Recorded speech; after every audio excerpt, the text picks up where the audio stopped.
Anand Ranganathan. Dr. Anand Ranganathan, you were raising your hand. What do you make out of all the points that have been made by various political parties? Good evening Navika. आज मैं आधा minute का और request करूंगा because I need to rebut first of all my good friend Rijuda in 10 seconds before I come to my thesis. Now, interestingly, Rijuda talked about Dilip Ghosh, all the corrupt people inducted in the BJP. He talked about Shuvendu Adhikari.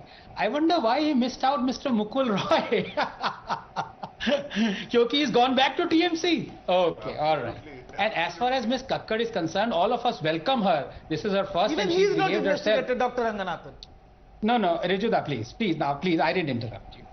And we greatly welcome Ms. Kakkad, and she's been very articulate. But unfortunately, पहली दिन में उन्होंने महीने भर की गलतियां कर दी हैं. सिर्फ दो बताना चाहूंगा मैं.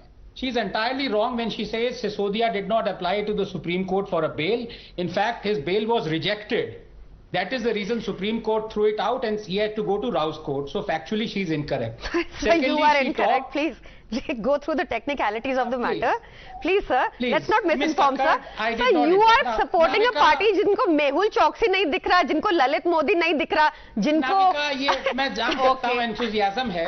Enthusiasm नहीं है, sir. Just because you are new or I have just been introduced to you anyway, let's not get personal, sir. You have your views about not questioning. He's shown the fact that there was. It is an incorrect fact. There are technicalities involved. It was not a bail application there. The Chief Justice, the Honorable Chief Justice asked us to go for bail to Rouse Avenue Court. That's what we did. It was not a bail application, sir. Please correct yourself.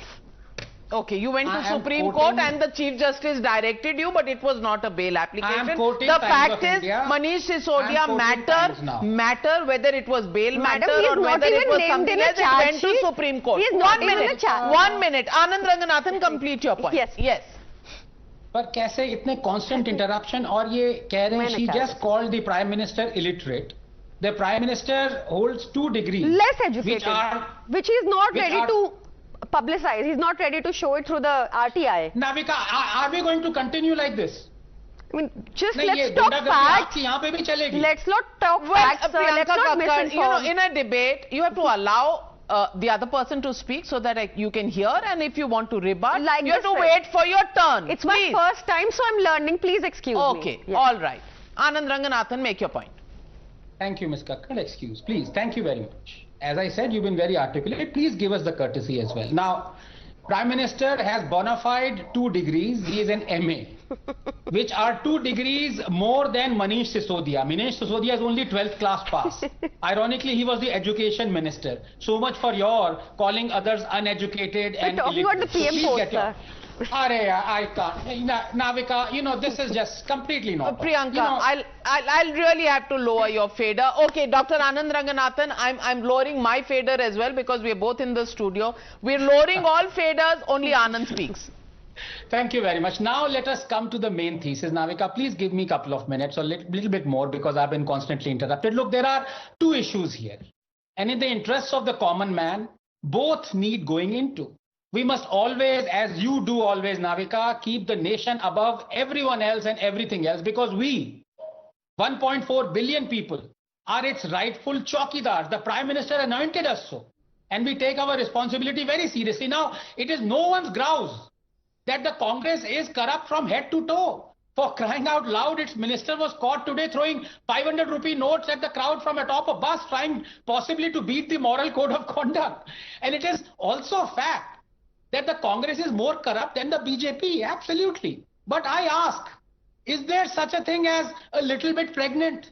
Is Congress your benchmark? Because if it is, then even Imelda Marcos is less corrupt, Navika. Look, the fact is that the Prime Minister spoke on corruption in his echo chamber to thunderous applause, but what he spoke is far from the truth. The BJP leaders are petrified of telling him this. And so the onus is on us, the chowkidar. Let me give you only the facts on how the BJP has tackled corruption. Number 1, the High Court convicted both the BJP and the Congress for FCRA violations. I repeat, convicted. And what happened? The BJP simply amended the FCRA Act retrospectively in Parliament, took it back to the emergency era, and the crime was annulled.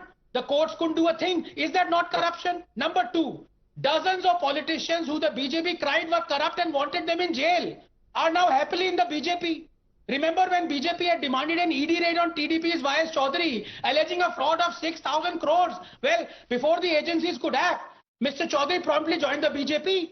When confronted with all this hypocrisy, the BJP and its spokespersons, they say all these people haven't been convicted yet. To which I say, even Jagdish Titler hasn't been convicted yet. So will you welcome him to the BJP tomorrow? To that the BJP says, we don't accept anyone who has a court case running. To which I say, what about Karnataka's Anand Singh? He has more than a dozen court cases running, some for serious forest crime offences. In fact, the BJP blocked roads, did dharnas, demanding his arrest when he was in Congress. But then he joined the BJP, and then the BJP made him, believe it or not, the forest minister. Is that not corruption? Number 3, the very fact that 1,830 moth-eaten PSUs still exist, 400 of them non-functional, despite Mr. Modi saying the government has no business to be in business, is because government can use them as cash cows. Remember how in 2017, the Modi government ordered the PSUs to pay for its 3rd anniversary grand celebrations? Forced PSU donations, sponsorships, bank loans is routine. Is that not corruption? I can go on and on, but now we got just 20 seconds. The incontrovertible fact is that while our present PM might not be corrupt, like our last PM was also supposedly not, by turning a blind eye to all these corrupt practices, they have encouraged corruption. Well, Gaurav Bhatia, these are some concerns.